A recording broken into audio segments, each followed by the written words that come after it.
Okay, so I'm Dr. Vaishali. To start with,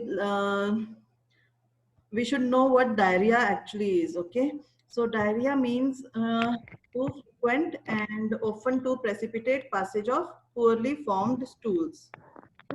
It is a major cause of morbidity and mortality worldwide. More than 5 million children under the age of 5 years, they die every year due to diarrhea alone. Hmm? If we look at this condition, diarrhea, it is not a disease, but it is a symptom of some other problem.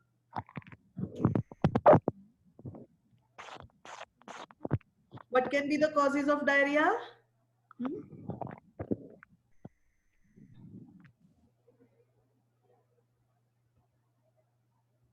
Firstly, diet. Eating something that is difficult to digest, it can cause diarrhea. Hmm? And then genetic disorder, like deficiency of lactase enzyme that uh, digest lactose, which is found in milk. Hmm? Infection like bacterial, viral, fungal, parasitic infection. Toxic causes, for example, if someone eats food that has been in tin for a long time, sometimes it can produce toxins inside. Okay, so toxic type of cause. Drug induced diarrhea, many medicines can cause diarrhea including antibiotics. Stress can induce diarrhea in condition like irritable bowel syndrome.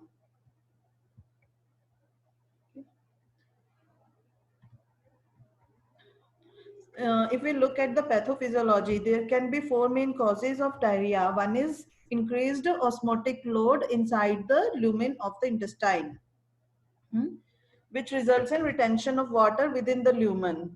For example, this happens in malabsorption of the nutrients. Now, the nutrients, when they get malabsorbed, means they're not getting absorbed. So they are lying in the intestinal lumen and they pull in water into the lumen, okay, which causes an osmotic load. Then excessive secretion of electrolytes and water into the intestinal lumen. It is secretion from the intestine wall. Okay, lots of electrolytes and water get secreted into the intestinal lumen. For example, in infections due to ETEC, enterotoxigenic E. coli and cholera. These produce watery diarrhea. Then exudation of the fluid and protein from the intestinal mucosa. For example, in inflammation like ulcerative colitis, so it will produce mucus and the diarrhea. It is not watery, but it might there is evidence of infection there. Altered intestinal motility. Intestinal wall has a peristalsis. When that peristalsis gets altered, for example, in irritable bowel syndrome, or in diabetes mellitus neuropathy. So what happens? There is a rapid passage of food contents in the colon. How do we manage? What are the principles of management of diarrhea? So rational therapy includes treatment of the cause and instituting specific therapy. Therapeutic measures may be grouped into treatment of the fluid depletion by giving fluid replacement. And if there is shock and acidosis, we need to manage that also. Then we have to maintain the nutrition of the patient. Many times these patients are children and maintaining their nutrition is important because the intestine, when it is it, when diarrhea is happening, there will be malabsorption of nutrition. Then drug therapy. So when specific cause is found, then drug therapy can be started. Basic investigations include checking the electrolytes in the blood, blood urea and creatinine levels, then pH and bicarbonate to check if the patient did not develop acidosis, and then urine analysis also. Then specific investigations include stool microscopy and culture, serodiagnosis. Serodiagnosis means checking the antibodies in the blood for certain infections. Abdominal imaging, endoscopy, and histology. There are four main approaches to treatment of diarrhea. One is supportive therapy. Then is antidiarrheal symptomatic treatment, anti-secretory drug therapy, and then specific therapy, for example, antibiotics. So basically we want to rehydrate the patient, and in most cases this is the only required treatment. In most cases the etiology is a virus only, and we do not need to give anything else. No other treatment is needed except rehydration.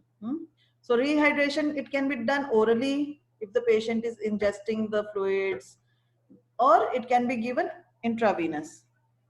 ORS is, it can be given in all ages, and in all types of diarrhea it can be given. If the child, if the baby is breastfeeding, then he can continue to breastfeed, and routine normal diet can be continued. Okay, if the patient is, we think that patient might be losing weight, then energy dense foods may be needed that are rich in fats. Risk of hyponatremia not significant in any type of diarrhea. Therefore, a low osmolarity ORS has been recommended by the WHO. So low osmolarity means the osmolarity of ORS now is 245 milliosmol per liter. Okay. So how to rehydrate? This equation, it is meant for intravenous calculation of intravenous fluids, how much fluid needs to be given to a patient. So this calculation is done on the basis of body weight. For the first 10 kgs, the fluid will be 100 ml per kg. For next 10 kgs, it will be 50 ml per kg, and if, when the weight is more than 20 kgs, then we need to add 20 ml per kg fluid. For example, if a child is 25 kgs, so total 1700 ml per day is required, and it needs to be infused at 70 ml per hour. It is a very simple calculation.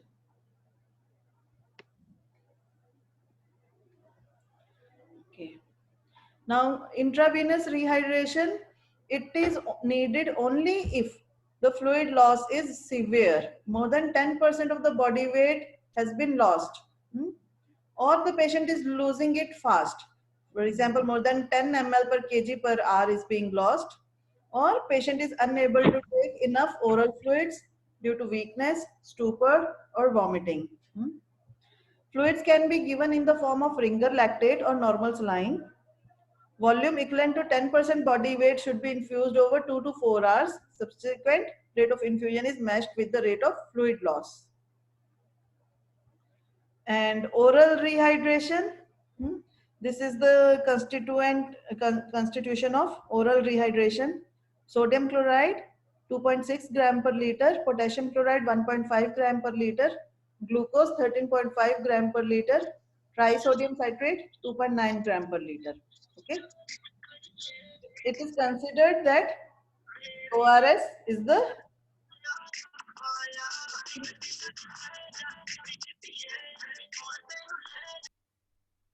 most important medical discovery of the 20th century.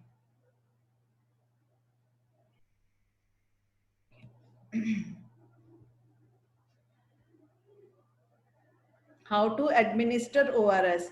Basically, now the recommendation is that the patient drinks only as much as his thirst allows.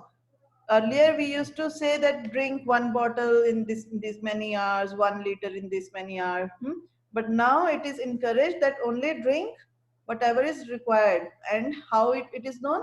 By thirst. Whenever the person is thirsty, he can drink some ORS.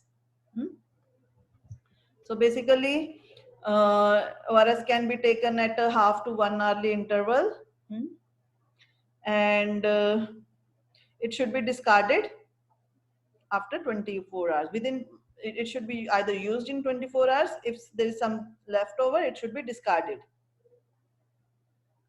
Also, zinc has been shown in studies to be to reduce the duration and severity of diarrhea in pediatric diarrhea, means in age less than 5 years. Okay, so zinc can be continued for 10 to 15 days after diarrhea, and it reduces recurrence for 2 to 3 months. So now in the rural health mission, government is supplying zinc along with ORS. At home also there are many fluids that can be given during an episode of diarrhea. Plain water, which is which should be clean drinking water, it should be recommended. It can be taken. Coconut water is also a good source of nutrition as well as fluids. Plain buttermilk. Milk can be taken in moderation because milk is a laxative otherwise. So it should be limited to a certain quantity. Breast milk can be continued as per routine. Thin dal, fruit juice without sugar, and lassi without sugar. Okay, so lassi is a source of probiotics, whereas fruit juice, it is laxative. So fruit juice is better avoided during diarrhea. If the child, he really wants to have fruit juice, then give it without sugar. What are the unacceptable fluids? Coffee is unacceptable because it is a laxative. Then aerated drinks, lassi with sugar, and fruit juice with sugar should be avoided because they worsen the diarrhea. Now coming to drug therapy, there are 4 types of drugs that can be given during diarrhea. One is specific antibiotics like norfloxacin, ciprofloxacin, ofloxacin, cotrimoxazole. Then we have some antidiarrheal drugs which are non-specific. For example, adsorbents like isabgol, anti-secretory drugs like bismuth subsalicylate, anti-motility drugs like loperamide. Then we have probiotics. Uh, there are many brands, which contain lactobacillus, and it can be given in antibiotic-induced diarrhea. Then drugs for inflammatory bowel disease. For example, 5-ASA compounds like sulfasalazine, glucocorticoids like prednisone, hydrocortisone are used in inflammatory conditions. And then immunosuppressants like azathioprine, methotrexate, infliximab, TNF inhibitor. This can be given. Antibiotics, their empiric use is not indicated. Empiric use means this should not be used in every patient. The reason is that most of the diarrheas are caused by a virus, and antibiotics are not even effective in a virus. And many times antibiotics can prolong a carrier state. Even if a bacteria is there, usually the immunity is able to take care of it. If we give antibiotics, it might prolong the carrier state if we are giving it empirically. Acute diarrhea is of 2 types, invasive and non-invasive.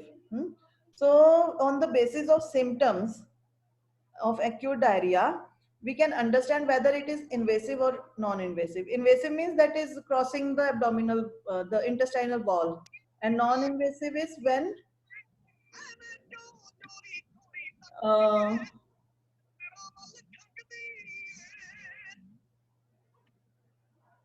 okay, non-invasive is when the infection or whatever the cause of the diarrhea is, it is staying within the lumen of the intestine only.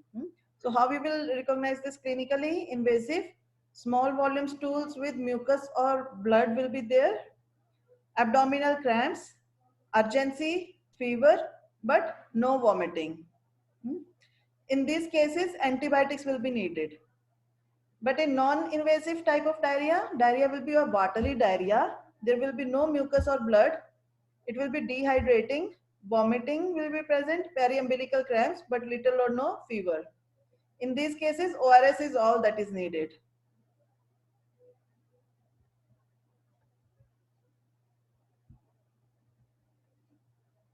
Okay. Antibiotics are of no value in non-infective cases. For example, irritable bowel syndrome, celiac disease, pancreatic enzyme deficiency, tropical sprue, thyrotoxicosis, and in viruses like rotavirus.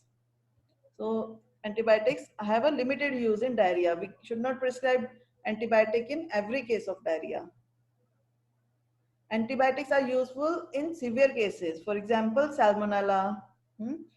Salmonella, it is usually self-limiting.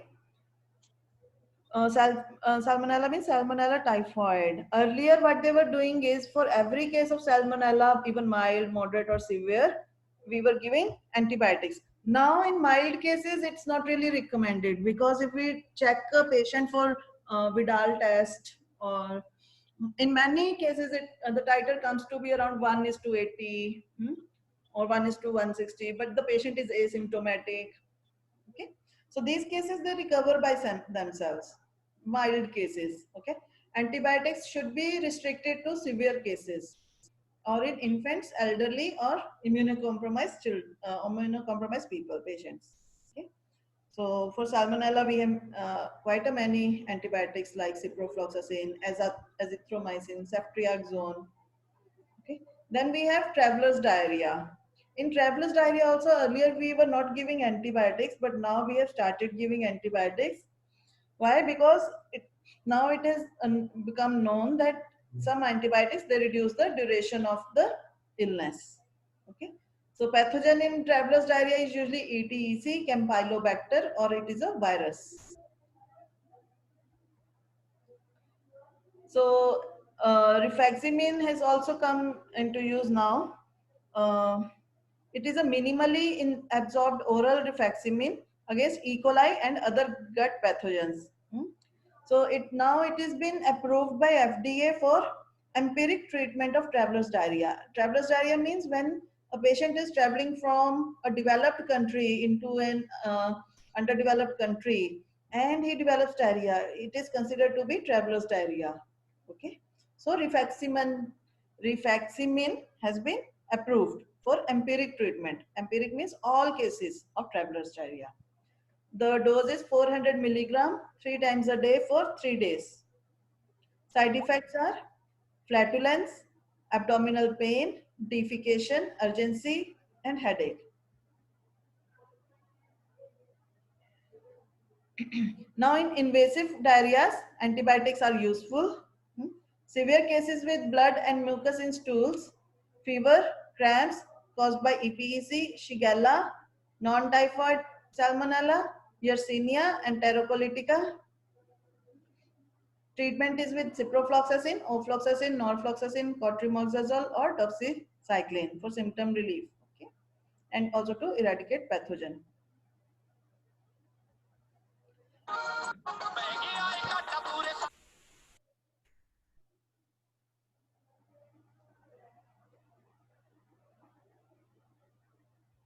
Okay, antibiotics are regularly useful in cholera.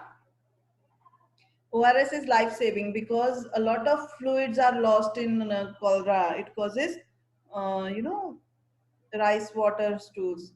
It is very watery stools. Tetracycline, doxycycline, cotrimoxazole, norfloxacin, and ciprofloxacin are given. In Campylobacter jejuni, fluoroquinolones, erythromycin in children. Now, Clostridium difficile, if you have heard about it, it happens due to a prolonged or high dose of antibiotic use. So it happens in due to antibiotic use.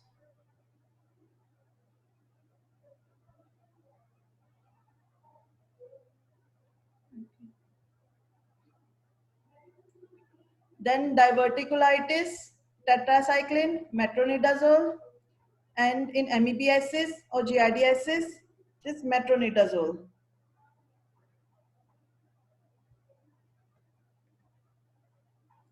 Antibiotic-induced diarrhea range from mild increased frequency and volume to toxic life-threatening. May develop during the course of antibiotics or up to 3 weeks after discontinuation. Ampicillin, tetracycline, clindamycin, cephalosporins. So basically most antibiotics can cause antibiotic induced diarrhea, and among like antibiotic induced diarrhea, it may be mild or it can even be Clostridium difficile, in which we need metronidazole or vancomycin. Probiotics, we already know. Okay, probiotics, these are the formulation of the good bacteria. So good bacteria, they work by, you know, they have to supply the missing bacteria to the GI tract. So when antibiotics are given, they kill the bad bacteria, but they also kill the good bacteria. So probiotics are helpful there. They suppress the growth of diarrhea causing bacteria.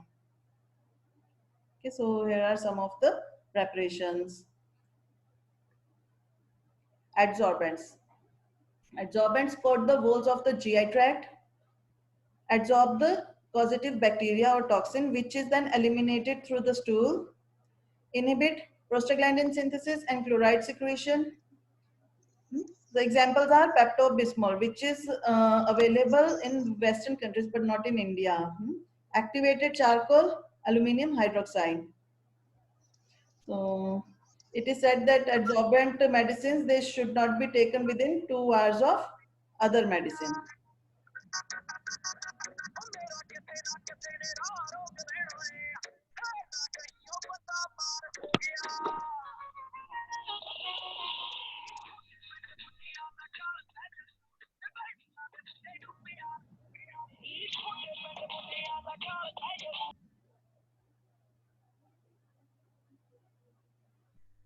Okay.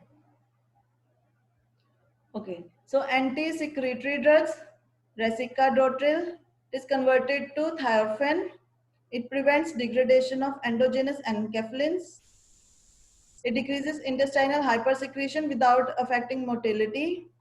Indications are short-term treatment of acute secretory diarrhea. It is not contraindicated in children and side effects are nausea, vomiting, drowsiness and flatulence. Other drugs are bismuth subsalicylate. It decreases prostaglandin synthesis in intestinal mucosa. Anticholinergics, they provide some relief in dysenteries. Octreotide, it is useful in carcinoid or VIP secreting tumors. And then we have opioids. So anti-motility drugs are anticholinergics. We have already read about this in ANS chapter. They decrease intestinal muscle tone and peristalsis of GI tract. They slow the movement of fecal matter through the GI tract. Examples of these drugs include dicyclomine, hyoscyamine, clonidine, octreotide. Then among anti-motility drugs, we also have opiates. Okay, they decrease bowel motility and they relieve rectal spasms. They decrease the transit time through the bowel, allowing more time for water and electrolytes to be absorbed. Reduce pain. They reduce the pain by relief of the rectal spasms. Uh, Among these medicines, loperamide is very commonly used. Okay, it is available by the name Lomotil or Imodium. It is available over the counter and it is given in mild to moderate diarrheas only. How it acts? See, in normal peristalsis, this is the normal peristalsis. Okay, the peristalsis, it moves the intestine downwards. Okay, then in diarrhea, either there might be reduced contractions or there might be propulsive contractions. Both result in increased flow of the stools. How opioids work? They produce segmenting contractions. This word you have to remember. Okay, segmenting contractions. These segmenting contractions, they result in a decreased flow of the stools. Okay. So loperamide, it is an opiate. It acts on mu opioid and it has a weak anticholinergic property as well. Entry into brain is negligible. Okay, and it not only has effect on motility, but it also inhibits secretion. It improves fecal continence by enhancing anal sphincter tone. But its side effects include abdominal cramps, rashes, paralytic ileus, toxic megaclone in children. So it should not be given in children, especially in children less than 4 years of age. It should also not be given in acute infective diarrheas. For example, acute means less than 5 to 10 days, So you should not give it in acute diarrhea and in infective diarrhea. Okay, in irritable bowel syndrome, ulcerative colitis, diverticulosis, there is a risk of rupture of the intestine. Therefore, it is contraindicated in this. Now coming to inflammatory bowel disease. Inflammatory bowel disease is different from irritable bowel syndrome. Irritable bowel syndrome happens due to stress, while inflammatory bowel disease happens due to inflammation. Okay, inflammation in the colon, in the intestine. Okay, so first is ulcerative colitis. In this, the medicines useful are aminosalicylates, sulfasalazine, glucocorticoids like prednisone, then cyclosporin, then isothiopurine and 6-mercaptopurine. These are the immunosuppressants. Okay. Then in Crohn's disease, the useful drugs are anti-TNF alpha drugs, methotrexate, antibiotics, anti-integrin monoclonal antibody. So among these medicines, today we will see the aminosalicylates, okay, 5 ASA compounds. They act by inhibition of cytokines, platelet activating factor, TNF alpha, and nuclear transcription factor, prostaglandin, and leukotriene production. Migration of inflammatory cells into bowel wall is interfered and mucosal secretion is reduced. It affords considerable relief in ulcerative colitis and inflammatory bowel disease. Okay. For example, meslazine, sulfasalazine, valsalazine. This compound we also study in rheumatoid arthritis. Okay. So in that chapter we will discuss this in detail. So how it acts in inflammatory bowel disease? It has a local anti-inflammatory action. The sulfapyridone moiety, it serves to carry 5-SA to the colon. Some part of sulfapyridine is absorbed to provide its therapeutic effect on rheumatoid arthritis. Sulfapyridine is also responsible for the side effects like rashes, fever. All the side effects are due to sulfapyridine, whereas the local action is produced by 5-ASA. So you have to understand that sulfasalazine, it is made up of 5-ASA plus sulfapyridine. Okay. So 5-ASA acts inside the colon, whereas sulfapyridine is absorbed into the blood. So sulfapyridine has a therapeutic effect on rheumatoid arthritis, and it also produces side effects. Okay. So it inhibits folic acid absorption also. Therefore, folic acid we have to supplement. Okay. So how to reduce diarrhea deaths? Uh, deaths due to diarrhea are very common in children, especially the children who are in below poverty line. Okay. So how to manage diarrhea? Many things need to be taken care of. Firstly, the baby should he should continue to breastfeed. The breastfeeding should not stop. Then we should give vitamin A supplement, frequent hand washing with soap, improved sanitation, safe drinking water should be provided to them. Rotavirus vaccination, which is effective if it is given within 6 months of birth, because after that every child gets rotavirus anyways. Okay. Treatment is ORS and zinc, and we can also give antibiotics in some cases like dysentery. Dysentery is a bad diarrhea. Okay, thank you.